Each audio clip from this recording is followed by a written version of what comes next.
my cabinet colleague, Minister Chee Yong Tat, CAG Chairman and CEO, colleagues from the Singapore aviation family, ladies and gentlemen, good afternoon.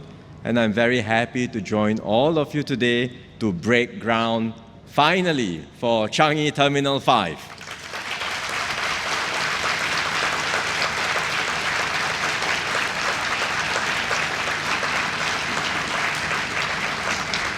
It is a very significant milestone in our aviation journey, and I'm glad that we are doing it in this SG60 year.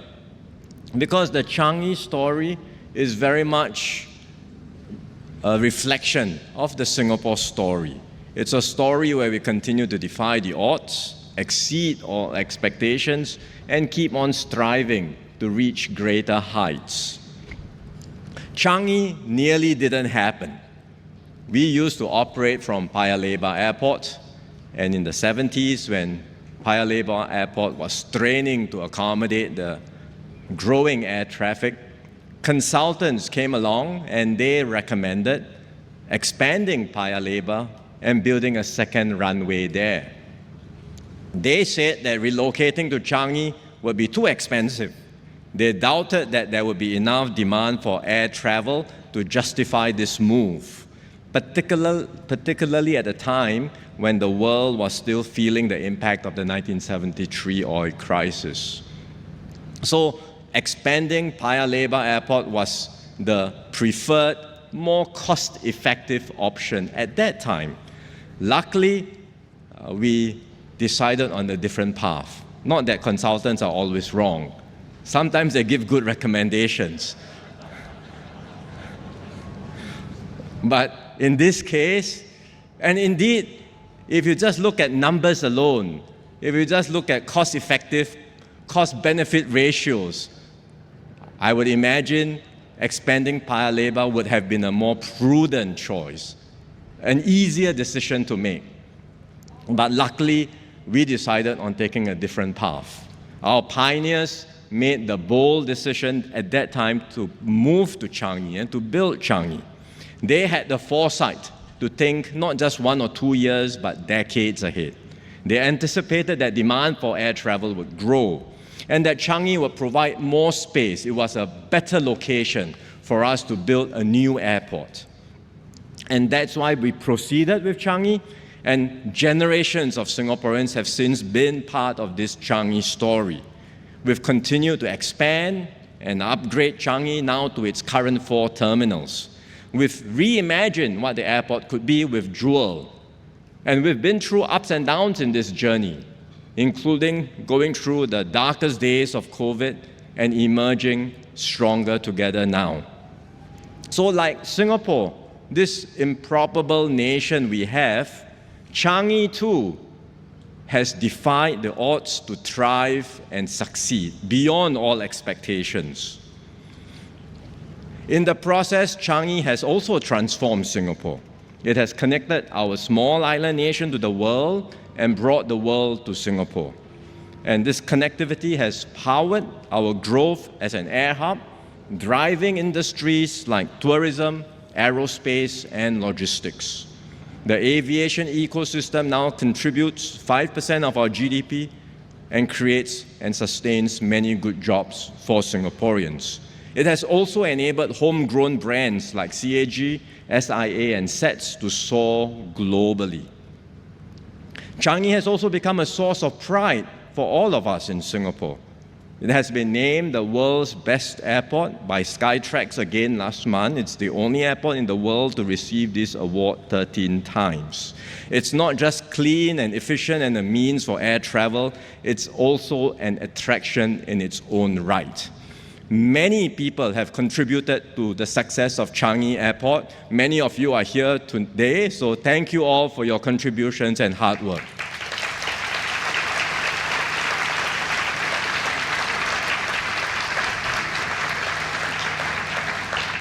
Of course, we can never be complacent about our achievements, and we cannot presume that our success can continue just on its own. because we know that the global economy is uncertain, it's become more unpredictable. Notwithstanding recent positive steps you read in the news between America and China, we know that uncertainties remain overall, and you cannot rule out the possibility of a larger global slowdown. Competition is also sharpening. Other countries are investing significantly in modernizing their airport infrastructure and in adjacent infrastructure like airport cities. So Singapore must continue to work hard. We must remain connected to the world, and we must ensure our air hub stays competitive. That's why today we are making another bold move in Changi with this groundbreaking for Terminal 5. T5 has been in the making for quite some time, because we've known that over the longer term, air travel is on a rising trajectory, and the bulk of the growth will take place here in the Asia-Pacific region. And so we announced T5 way back in 2013, and we started planning and preparatory works back then. But we had to pause our plans because of COVID, and we made use of that time, of that downtime, to refresh, to update our plans, to do value engineering, to see how we can do further fine-tuning. And today, we are, as I said just now, finally ready to restart the works. What can you expect in Terminal 5? First and foremost, it will be a mega terminal. In terms of land area, T5 will be as big as all our current terminals combined. So it will expand Changi's current capacity by more than 50% and allow us to serve about 50 million more passengers annually. And we will make good use of this additional capacity. Currently, SIA Group's flights are split across the 3 terminals of Changi Airport, as all of you know. These flights can now be consolidated at T5, reducing transit and transfer time for passengers. So T5 will be the new home for SIA Group. And there will be space for other carriers to grow their fleets at T5 and across Changi. With more flights and hopefully more carriers at Changi, we can grow our network of connections.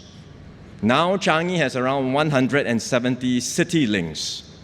The number is growing, and with T5, we will be able to reach our target of reaching more than 200 city links by the mid-2030s.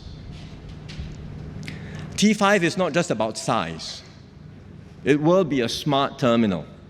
It will incorporate state-of-the-art airport systems and automate passenger-facing and back-end functions like baggage handling processes. It will leverage intelligence systems and data to optimize the efficiency, safety, as well as the passenger experience.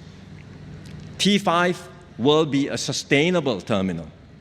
We will use smart building management systems with AI-optimized air conditioning, not quite like this room now, which feels rather cold, intelligent lighting, and hybrid cooling systems. We will power it with more clean energy. The team is studying the feasibility of installing a solar system on its roof. And if that happens, it will be the largest rooftop system in Singapore. And of course, T5 will be a connected terminal. It will be connected from one end to another and to the rest of Changi. Because the terminal is so large, we will put in extra effort to simplify the wayfinding experience. There will be an automated people mover system to bring passengers directly from T5's arrival gates to the immigration halls. And because Changi Airport itself will double in land size, we will make sure T5 remains connected to the other terminals via this automated people mover system. And this will provide a more seamless connection experience across all the terminals in Changi and allow Changi to operate as a more integrated airport. T5 will also be better connected to the rest of Singapore. There will be a dedicated ground transportation center to bring together all the transfer options for passengers, be it by car, taxi, MRT, or bus. The Thomson East Coast Line will be extended to bring passengers directly from T5 to the city center and vice versa. We are also working to extend the Cross Island Line to connect T5 to new hubs in Singapore, like the Jurong Lake District, as well as the Punggol Digital District.